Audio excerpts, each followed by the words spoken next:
Another Useful Charts video, the Welsh Monarchs family tree. Now, I'm going to go ahead and say off the bat, pronunciation is going to be a problem if I try to pronounce any of these names. So I'm going to be very much standoffish on trying to pronounce. Actually, I might. Who cares, right? Welsh, how I believe Welsh came about is mainly Britons exiting most of what is now England to the western coast of Britain. Like Britons, like original Britons. I might be wrong. I'm not too familiar. Let's jump right in. Useful charts, as always. Let's go.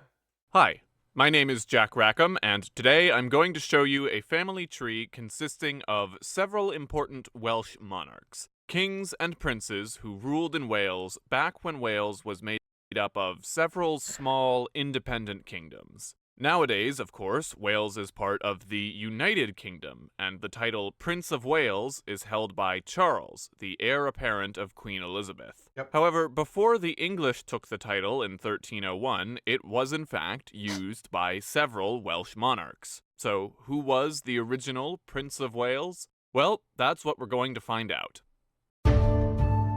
Excited. A blind spot in history for myself. How well do you know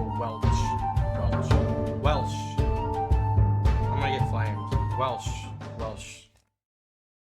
This video is sponsored by MyHeritage. More on them at the end of the video. During the early medieval period, Wales was divided into several small kingdoms. For much of this time, the largest and most powerful of these kingdoms was Gwynedd. Yeah. I remember. I have recollection of Powys.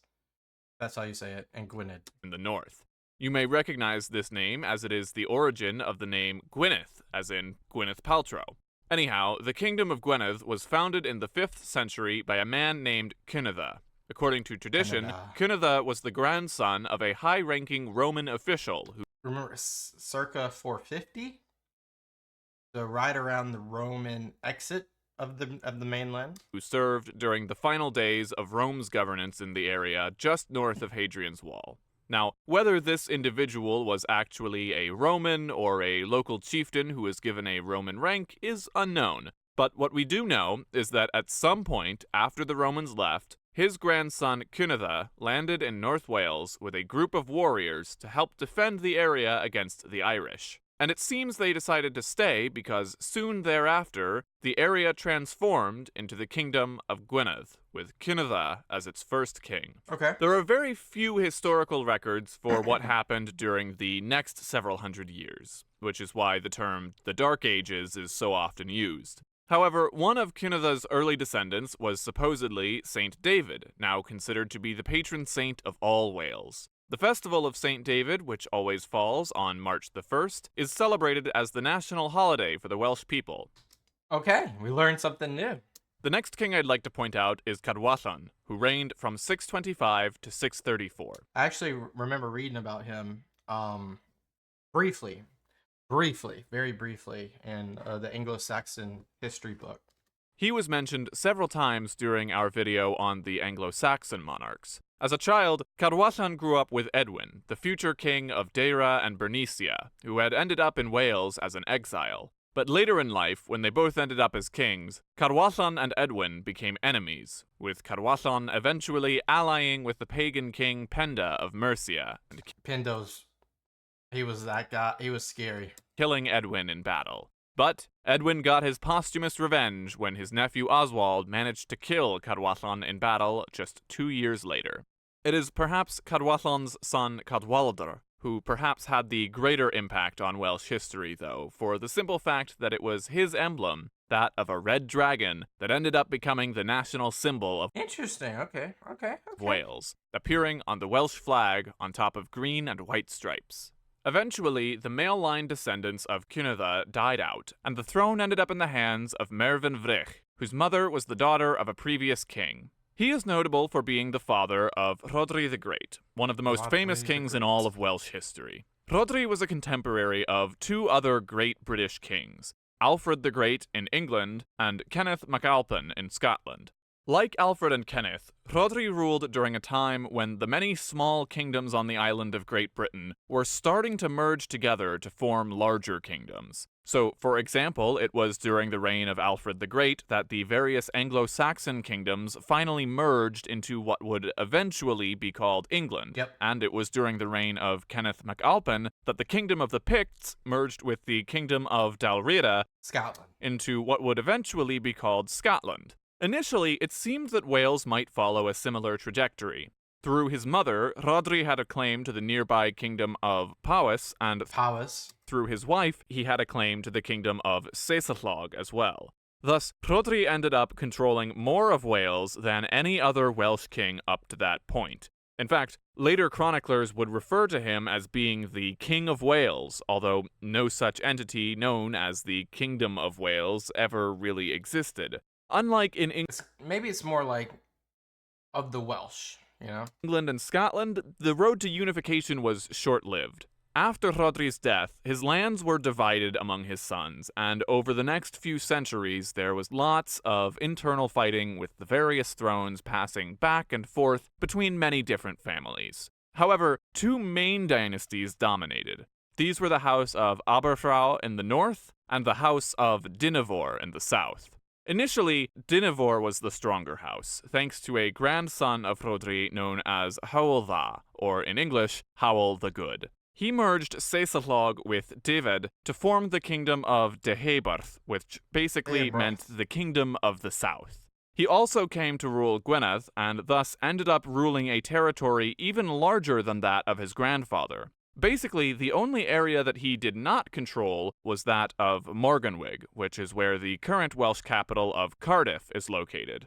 Much of Hywel's success came down to the fact that he was on very friendly terms with Athelstan, the first king of a truly united England. Did they have to pay tribute? Basically, Hywel recognized Athelstan as being the higher-ranking king, and did not try to compete with him. It was also during the reign of Hywel that traditional Welsh laws were codified for the first time, and thus the term the Law of Hywel was used long after Hywel's death.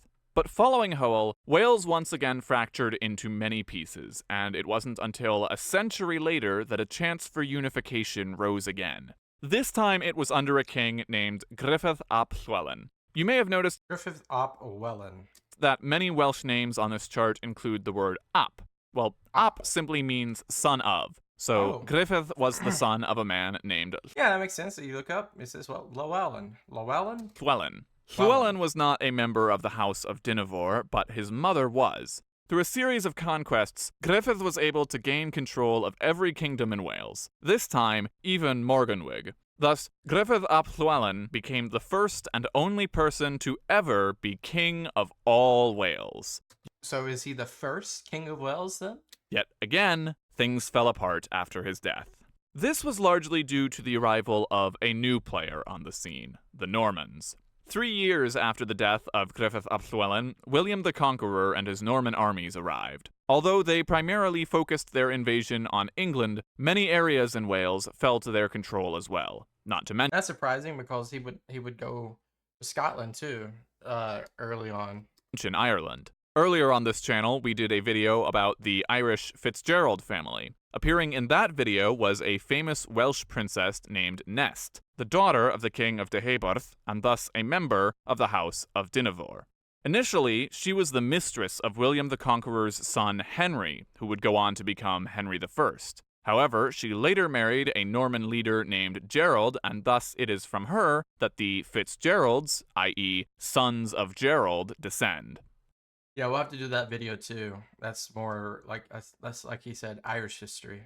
Around this time, the House of Aberfraw, which I mentioned earlier as being the other major house that descended from Rhodri the Great, started to become more powerful, thanks to the successes of a king of Gwynedd named Gruffudd ap Cynan. But it was under Gruffudd's son Owain, known as Owain the Great, that Wales once again became a force to be reckoned with. This was partly due to the fact that during much of Owain's early reign, England was embroiled in a civil war known as the Anarchy between King Stephen and his cousin Matilda. Thus, by the time that the anarchy was over and Henry II was made king, Wales was strong enough to repel the English invasion that ensued. So when we say strong, they weren't conquering, they were defending. Okay.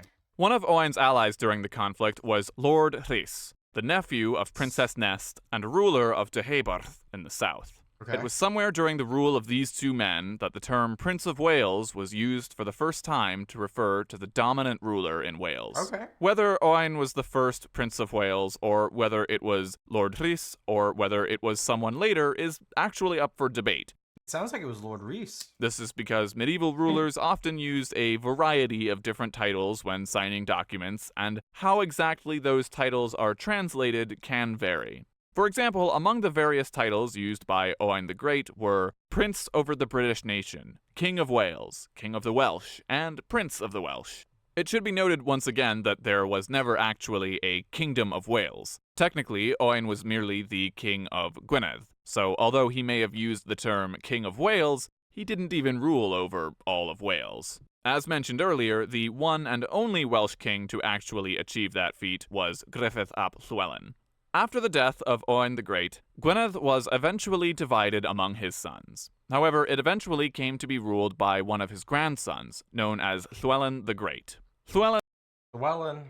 It's almost like a TH sound. Llewelyn the Great. Was the last major Welsh king, and the last to hold sway over the majority of Welsh territory. Again, whether or not he actually used the title Prince of Wales during his lifetime is disputed, although he did use the title Prince of North Wales. Despite this, it is the coat of arms of Llewelyn the Great that is today associated with the title Prince of Wales. For example, you can see it quite clearly at the center of the coat of arms of Prince Charles.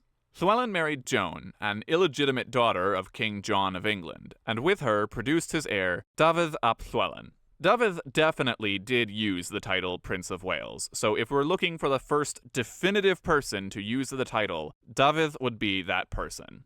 And after his death, the title passed to his nephew, Llewelyn ap Gruffudd, better known as Llewelyn the Last. He's called that because, although he was only the second official Prince of Wales, at least from Wales, he was also the last. Interesting. Also, the namesake seems to carry continuously. So Llewelyn the Great, and then Dafydd ap Llywelyn. That's because it's the son of. But then you have grandson taking his grandfather's name. During his tenure, King Edward I of England invaded Wales and eventually conquered it once and for all. Llewelyn died during that conflict, and for a brief period, his brother Dafydd took over as prince, but was quick. By the way, why did they conquer Wales? That's a whole nother thing that we can look at. But I'm wondering, why did they do that? What was the reasons leading up to it besides manifest destiny? Captured and killed. In fact, Dafydd is the first major person in recorded history to receive the punishment of being hanged, drawn, and quartered. So, from this point onwards, Wales was integrated into England, first as a separate principality, and then eventually as part of England proper. Okay. And it was at this point that the title Prince of Wales was given as a ceremonial title to the son of Edward I, the man who eventually became Edward II. Thus began the custom of bestowing the title Prince of Wales on the heir apparent to the English throne, which later became the British throne. However, please note that the title is only ever given to a male heir. So, for example, Queen Elizabeth was not called the Princess of Wales prior to becoming queen. Following the takeover of it makes sense. Wales by England, there were a few attempts to restore Welsh independence. The first of these took place in 1294, when a descendant of Owain the Great named Madog ap Llywelyn led an unsuccessful revolt. Then there was Owain Lawgoch, a grandnephew of Llewelyn the Last. He led an attack from France, but failed. No, he tried to do what William did. I'm so envious of his pronunciation, though. Finally, there was Owain Glyndwr, a distant descendant of Lord Rhys. His revolt was by far the most successful of the three, making several gains and lasting 15 years. It took place during the 100 Years' War, and thus Glyndwr was initially able to get assistance from France. But in the end, the uprising failed, and Wales remained. So was it similar, like, obviously not collectively, homogeneously, but like how Scotland and France allied against England? Was there similar, like, factions in Wales? Remains a part of England, now Great Britain, to this day. But There is one last twist to the story. Back when Llewelyn the Great was king, there was a man named Ednyved who married a woman named Gwenllian from the House of Dynevor and became the Seneschal of Gwynedd.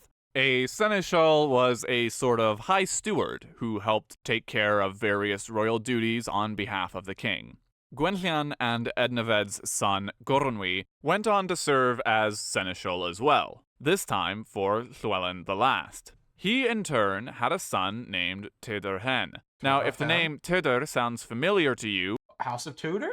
That's because the House of Tudor, named after this very guy, would go on to play a major role in British history. Wow. By this point, the family now served England, and Tudor's great-great-grandson Owen Tudor was a prominent enough noble that he ended up marrying Catherine of Valois, the widow of Henry V and former Queen Consort of England. Their son Edmund was thus the half-brother of King Henry VI. Edmund Tudor married Margaret Beaufort, the daughter of John Beaufort, who was a first cousin of Henry V. Margaret's Aunt Joan had previously served as Queen Consort of Scotland as the wife of James I. All interconnected, as usual. In other words, by this point, the Tudors were a very well-connected family. Yeah. They were also major players in the Wars of the Roses, fighting on the Lancastrian side against the Yorkists. Makes sense because of the primary connection there. In fact, they helped end the Wars of the Roses when Henry, the son of Edmund Tudor and Margaret Beaufort, pledged to marry Elizabeth of York, daughter of King Edward IV. And that's when you get the Tudor Rose, which is the combination of the two. In an effort to once and for all unite the two sides. In 1485, Henry attacked and defeated Richard III at the Battle of Bosworth Field, claiming the throne of England by right of conquest. And Richard III's that famous king who was found in a parking lot, and we have a video on that. He then went on to marry Elizabeth and establish a new royal house, the House of Tudor. Okay, so that was a look at some of the most important monarchs in Welsh history, as well as their connection to the Tudor dynasty in England. If you'd like to learn more about the Tudors, you should check out last week's video on who would be King of England today if Henry VIII's will had been followed. Thanks, Jack. Wow. Wait, is there any more? You know, one of the things we get asked... Okay. Let's circle back a little bit, back to like the Welsh side. Very interested in Welsh history, Wales history, however you may say it. I'm a novice, as you guys can pretty much find out just by hearing me. Very interested in learning more. I want to learn the right pronunciations. I need to study up on that. I need to study kind of like the formations of these kingdoms that were segmented in the Welsh territory. What happened? Is it kind of theorized to how I was saying, like Britons aggregated that way with the Anglo-Saxon invasion after the Roman leave? And how did these people, work together? What was their culture like? What was their lineage, etc., etc.? Appreciate you guys as always. Leave me some video suggestions if you have any. Have a great rest of your day. Peace out and bye-bye.